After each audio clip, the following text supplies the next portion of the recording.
세상에 추한 모습들이 여러 가지가 있습니다.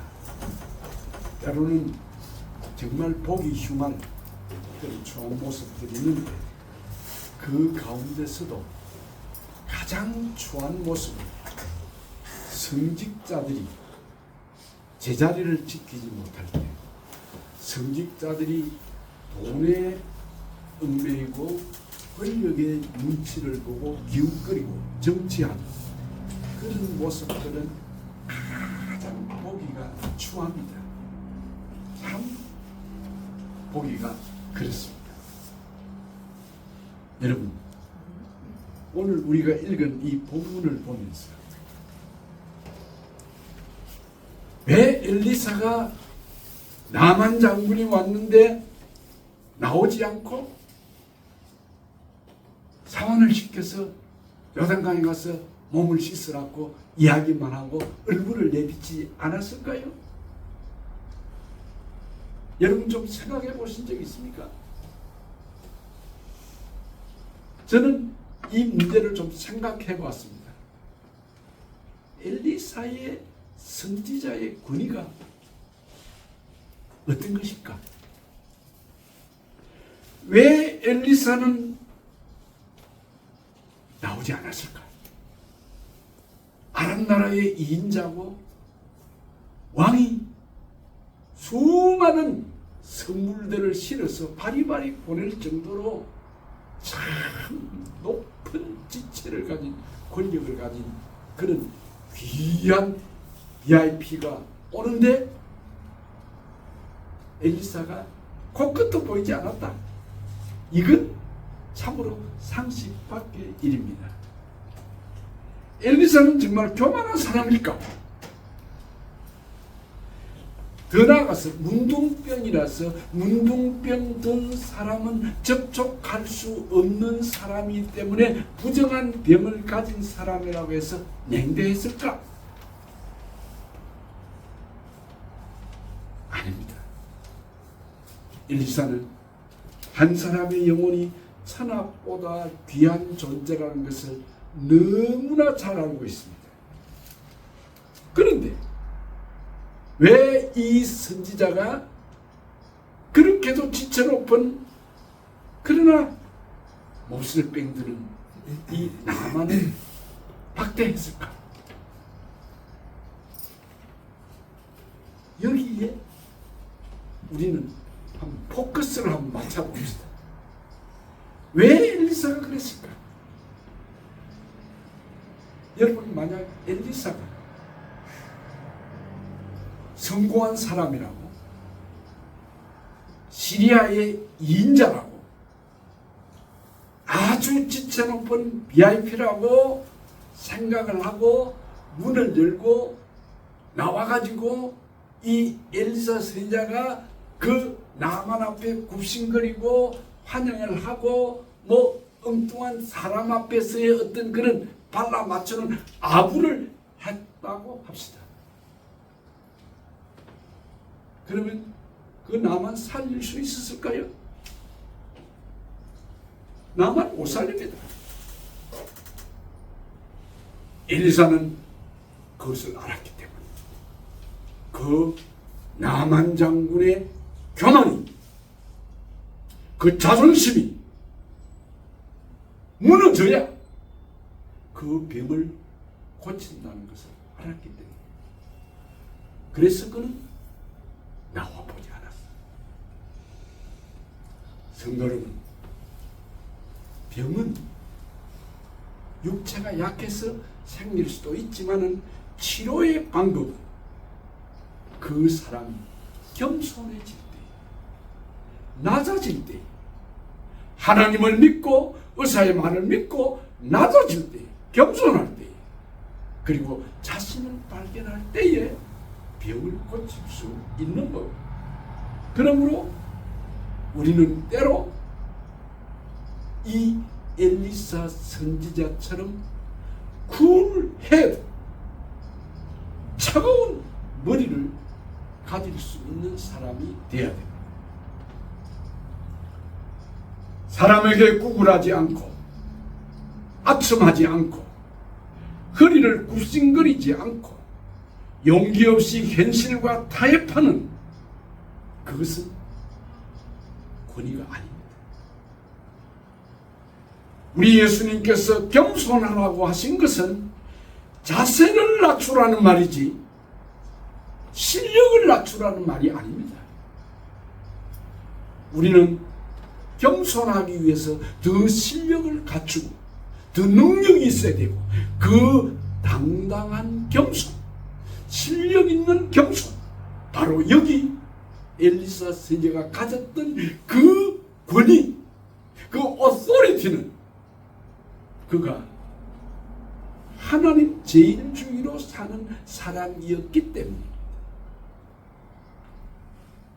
만약에 이때에 엘리사 선지자가 일반 사람들이 하는 상식적인 행동을 했다면 나만을 고칠 수 없었습니다. 시대적으로 가장 추한 모습이 그 시대의 지도자인 영적 지도자들인 성직자들이 타락할 때라고 말을 했는데 특별히 성직자들이 돈에 휘둘리거나 권력의 눈치를 보는 이런 모습은 참 보기가 아름답지 못합니다. 참된 주의 종은 때로는 듣기 좋은 말보다 반드시 들어야 될 참말을 해야 합니다. 그것이 설교자고 그것이 주의 종들이요 선지자의 사명을 감당하는 사람입니다. 교회의 힘은 거룩에 있는 것이고 한 개인의 권위도 깨끗한 모습, 깨끗한 삶에서 오는 것입니다. 오늘 여기 한 사람의 불쌍한 나만이라고 한 인간을 살리기 위해서 권위 있게 당당하게 처신했던 엘리사 선지자의 모습은 오늘 우리의 모습이 아닐까요? 우리 신자들이 주님이 말씀한 대로 너희는 세상의 소금이고 빛이다라고 하는 그 주님의 말씀 그대로 소금이 만일 그 맛을 잃으면 무엇으로 짜게 되느냐? 만일은 소금은 저 길가에 버려져서 사람에게 밟힐 뿐이라고 했습니다. 만약에 이때의 엘리사가 일반적인 세상적인 상식으로 그 나만 장군 앞에 와서 굽신거리고 아부를 하고 아첨을 하고 그냥 인간적인 어떤 행동을 했다면 한 사람의 영혼을 지옥으로 보내는 거나 마찬가지 아니겠습니까? 이게 지혜입니다. 여러분, 이 사실에 분노한 엘리사가 그의 부하의 말을 듣고 정신이 번쩍 들면서 드디어 자신의 주제 파악을 합니다. 여러분이요, 우리가 오늘 아침에 성경 공부하면서도 이야기를 했지만은 이 모든 책임들이 영적 지도자들이 교회의 목회자들의 책임입니다. 저 역시 한 사람의 목사로서 이 엘리사를 보면서 야, 멋있다. 이런 권위, 이런 자존심, 이런 거룩, 이런 깨끗함, 이게 필요하다. 그런 생각을 해보았습니다.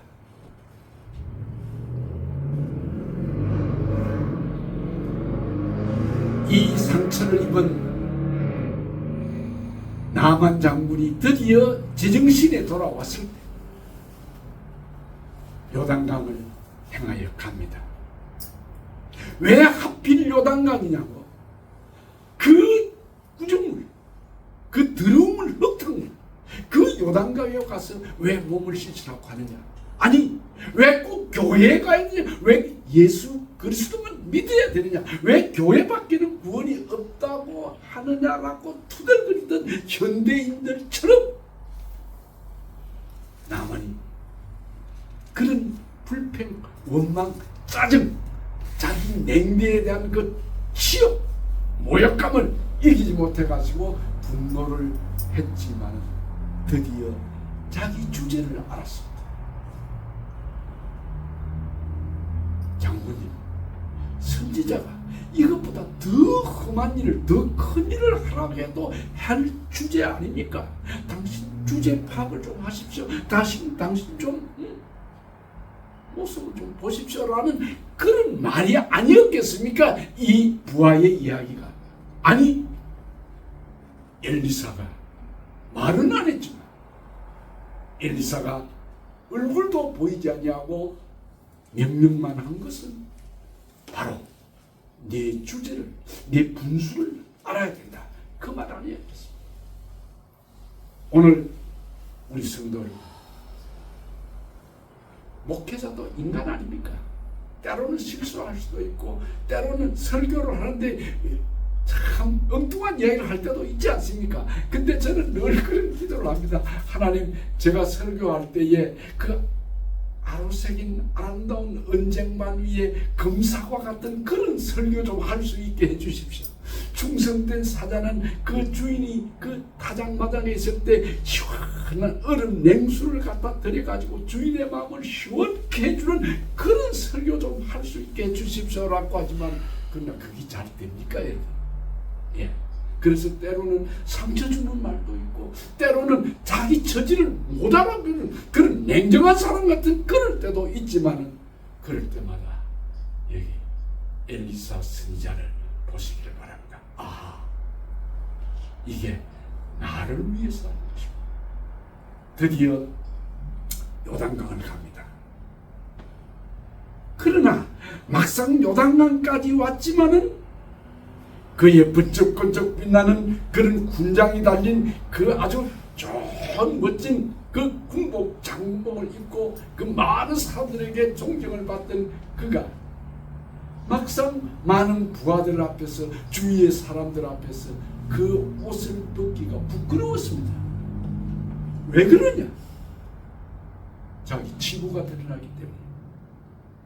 지금 이 겉옷을 벗으면 이 몸 안은 지금 고름이 나고 진물이 나고 상처가 있고 온 만민들 앞에 자기가 문둥병자라는 것을 공개하는, 소위 말하면 오늘 말하면 커밍 아웃 하는 그런 시간입니다. 이게 여러분 오늘 우리에게 주는 메시지를 드려야 됩니다. 옷을 벗어야 됩니다. 우리의 겉옷을 벗으라는 말이 아닙니다. 그래서 제가 여기 여러분의 이너 클로스, 내적인 여러분의 자존심과 여러분의 권위와 여러분의 체면과 여러분의 명예와 지금까지 가지고 있었던 모든 것들을 예수 그리스도 앞에 훌훌 벗어 던져야 됩니다. 이것을 가르쳐서 우리는 회개라 그러는 것입니다. 여러분, 성경에서 회개를 두 가지 단어로 표시를 할 때가 있습니다. 죄를 자복하는 것, 내가 죄인입니다라고 죄를 자복하는 것, 그것은 컴패션입니다. 죄를 고백하는 것입니다. 거기에서 머물러서는 안 됩니다. 오늘 우리에게 진정 필요한 회개는 repent.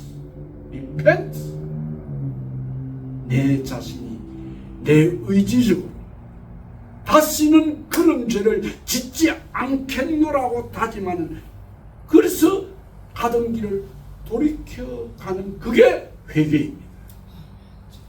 컨페션으로 끝나면 안 됩니다. 우리는 진정한 리펜터가 있어야 돼요. 지금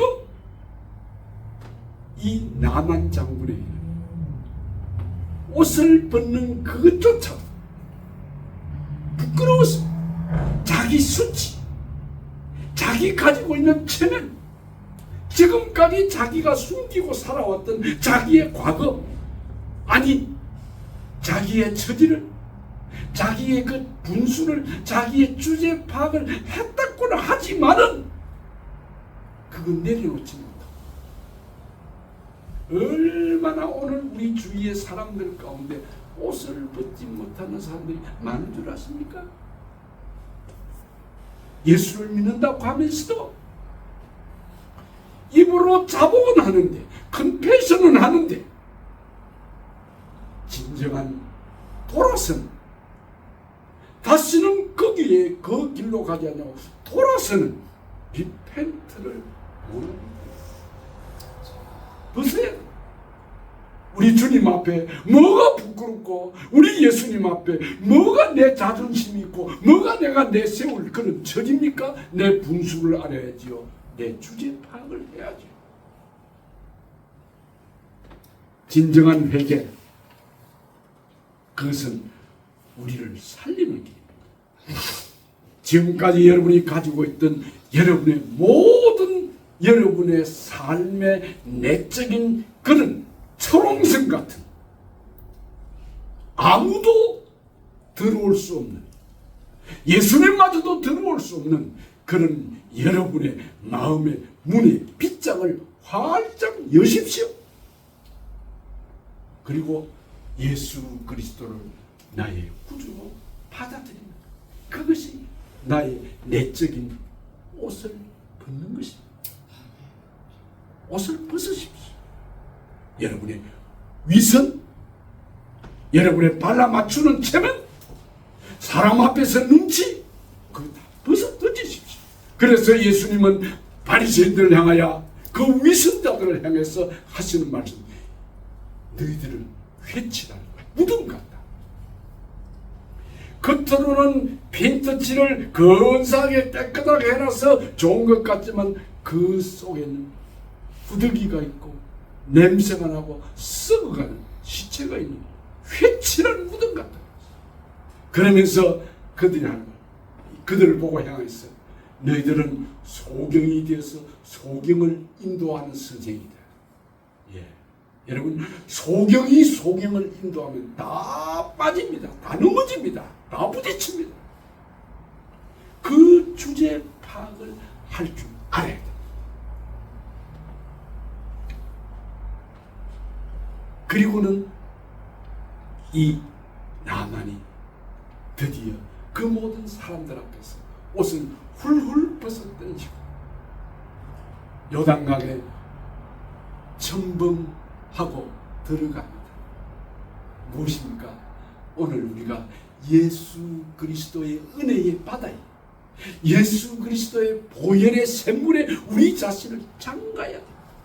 이것을 가리켜서 우리는 세례라고 합니다.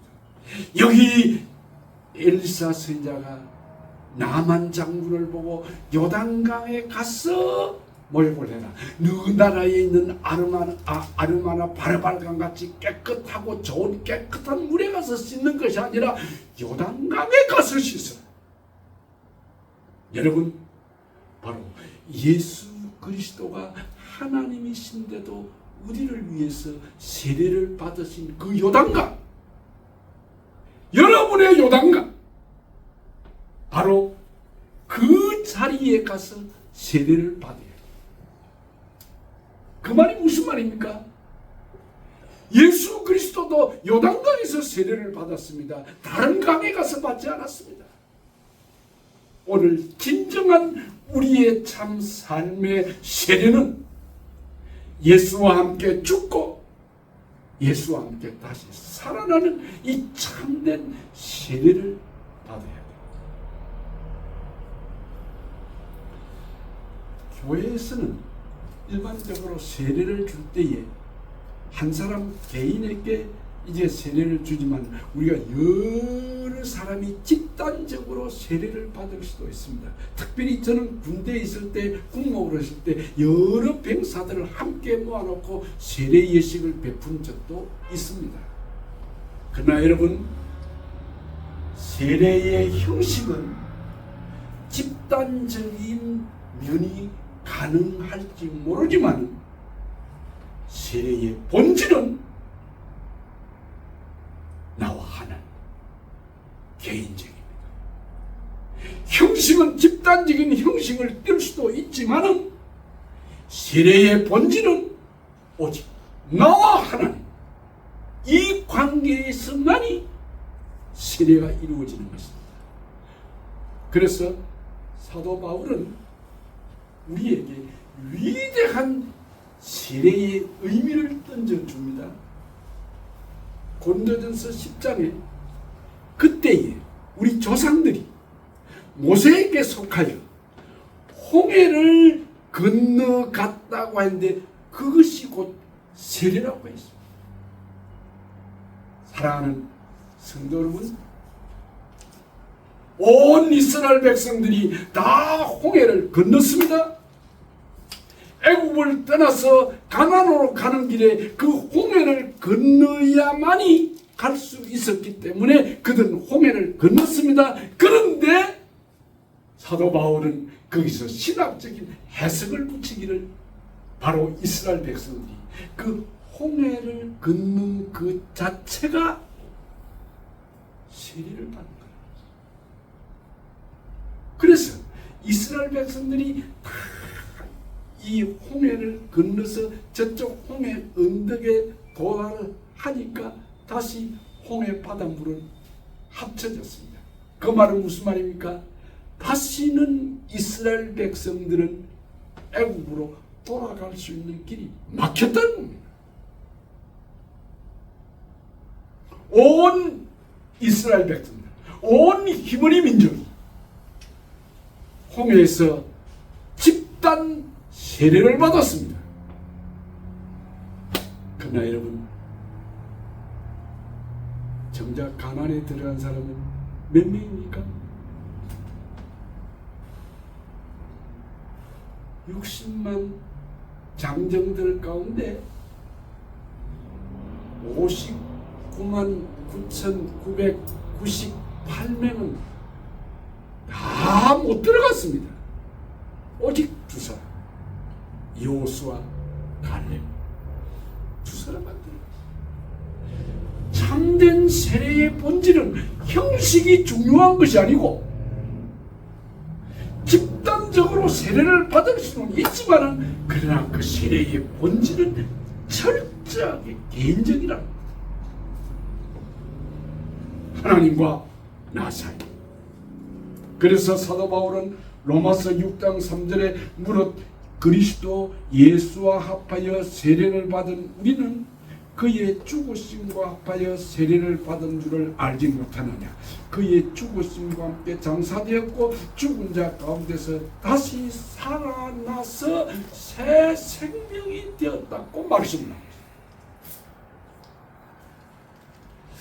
여러분, 우리 장로교나 일반 침례교회를 제외하고는 세례를 줄 때에 그냥 머리에 물을 뿌리지 않습니까? 근데 그 침례교 세례 베푸는 장면을 저는 한 번도 보지는 않았지만 그 침례교회 그 교회당을 가보면 이 강단 뒤쪽에 그 베스가 있습니다. 그 저 목욕탕 같은 그런 큰 베스가 있어가지고 그 속에 풍덩 물에 들어갔다가 한참 있다가 하고서 나옵니다. 그러면 옷을 준비해놨다가 갈아입도록 그렇게 합니다. 저는 가만히 생각해 보니까 그거 참 그거 멋있다. 우리 장로교에서도 자신이 원하면 이런 적수 뿌리는 그런 세례를 안 하고 나는 침례를 받고 싶다 그러면 침례를 행합니다. 네, 그렇게 합니다. 그러나 형식은 중요한 것이 아니올시다. 형식은 침례교처럼 그렇게 할 수 있고, 나는 생각할 때 내가 침례교 목사라 아니라 그렇지 그 세례 형식이 멋있다, 그거 좋다, 그거 참 좋은 것 같다 라고 생각을 합니다. 그러나 그 세례를 받는 형식이 중요한 것이 아니라 세례를 받는 자의 그 내면의 본질의 변화가 더 중요하다 그 말입니다. 그래서 세례는 아까 우리가 성경 공부에서 말씀했지요. 엑소더스. 예. 이 엑스더스라는 말은 엑스라는 말과 호도스. 엑스라는 말은 무슨 밖으로 라는 뜻이고 호도스라는 말은 길이라는 뜻입니다. 웨이. 길이라는 뜻입니다. 그러니까 엑스더스라는 말은 참된 길을 따라가는 겁니다. 그게 엑스더스입니다. 그게 소위 말하면 탈출이요, 해방이요, 자유요, 새 생명을 얻는 것입니다. 예. 우리는 사도 바울이 우리에게 말씀한 대로 이제 옷을 벗고 예수 그리스도로 옷을 입어라. 이제 이 나만 장군을 한번 보십시오. 엘사가 시킨 대로 7번을 모욕을 하고 나왔습니다.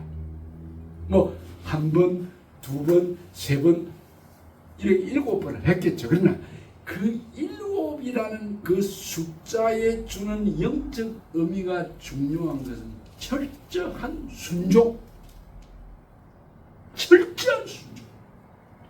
그래서 대충 그저 뭐 몸만 7번 그저 감고 나오는 것이 아니라 정말 그 물속에 잠길 때마다 선지자의 말을 그대로 순종하는 참 믿음. 오늘 이게 세례입니다. 여러분, 오늘 우리 교회의 많은 지상교회의 대부분이 세례교회들 아닙니까? 다 세례받았지 않습니까? 아니 성경에 나오는 많은 사람들도 다 세례를 받은 사람들 아닙니까? 그러나 그 진정한 세례자들 가운데 정말 내 옛사람은 죽고 예수님과 함께 다시 살아났다고 하는 그 부활의 참된 의미의 세례를 믿는다고 하면 우리 삶이 달라야 되지 않겠습니까? 우리의 신앙 고백이 달라져야 되지 않겠습니까? 우리의 삶의 스타일이 지금까지는 내 중심으로 내 생각대로 내 기본 철학대로 내가 생각하는 그 프레임대로 살아왔다고 하면 다 벗어 던지고 주님과 함께 십자가에 죽고 다시 살아나 부활한 그 참된 세례자의 모습은 이제는 그룹으로 우리가 향하는 발걸음이 되어야 되지 않겠느냐는 것입니다. 그래서 우리 예수님이 이스라엘의 지도자, 유대인의 지도자 니고데모를 향하여 사람은 2번 나야 되는 거야. 2번 태어나야 되는 거야. 한 번은 어머니 태중에서 나오는 거지만 한 분은 물과 성령으로 거듭나는 새 생명의 출생을 해야 돼. 이 중생 없이 이 거듭남이 없이 이 참된 세례의 의미를 경험하지 못하고는 천국에 들어가지 못한다 그러지. 자, 우리 나만을 보십시오. 그가 그렇게도 뻗대고 자기 주제 방문하고 분수를 알지도 못하고 그렇게 분노하던 길길이 뛰던 그 나만이 그의 모든 것을 내려놓고 그의 모든 것을 다 접어버리고 훌훌 옷을 벗어 던지고 요단강에 갔다가 나왔을 때 어린아이 같은 살, 깨끗한 피부, 완전한 건강을 회복한 아니 그 나병 환자 한센 병을 앓고 있던 그 불쌍한 불치의 병자 나만이 새 사람이 되었어. 그래서 그 입에서 튀어나온 이스라엘 외에는 신이 없습니다.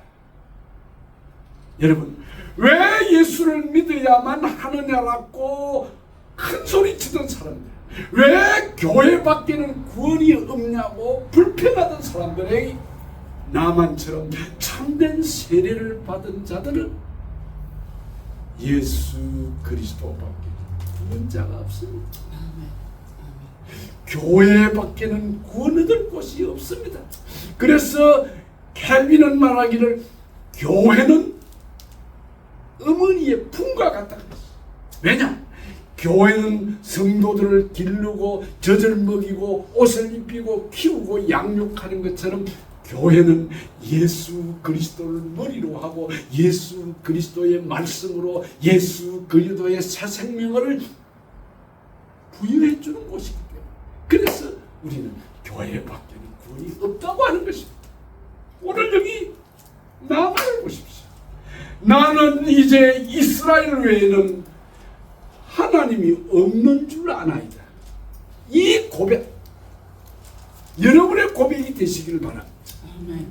이 고백이야말로, 이 삶이야말로 여러분의 삶이 되기를 바랍니다. 그래서 그가 가지고 왔던 그 바리바리의 모든 선물들을 엘사에게 진심으로 마음 다해서 받으라고 내어놓았습니다. 그러나 엘사는 No. 이것이 선지자의 권위입니다. 왜 엘사라고 그 많은 비단옷, 그 많은 돈, 금, 은 왜 귀한 줄 모르고 왜 필요하지 않았겠습니까? 그의 후배들, 그의 제자들을 먹이고 입히고 한 그런 일에 스스로는 얼마나 좋겠습니까? 그러나 받을 게 있고 안 받아야 됩니다. 제가 전도사로 봉사할 때의 교회에 참 존경하는 장로님 한 분이 계셨습니다. 이분이 저한테 이런 말을 한 번 해줬어요. 정조사, 정전도사님, 정조사, 나이가 많은 장로님. 사람은 돈 관계에 어떻게 하느냐를 보면 그 사람의 사람됨을 안다. 돈 쓰는 걸 보면, 회개하는 걸 보면 어떤 사람인지 말. 그러면서 하는 이야기가, 전도사님, 사람은 돈을 준 사람은 아는데 받은 사람은 잃어버려요. 그게 사람이에요. 그런 말이에요. 실제로 그렇습니다. 돈을 빌려준 사람은 아는데 그것을 받은 사람은 잊어버릴 때가 있어요. 여러분, 우리는 그러지 맙시다. 우리는 정직합시다. 우리는 깨끗합시다. 그래서 여기 엘사처럼 그 황금 보물 덩어리가 그 앞에 있었지만 노하던 그 권위, 그 아름다움, 그거 우리가 본받아야 되지 않겠습니까?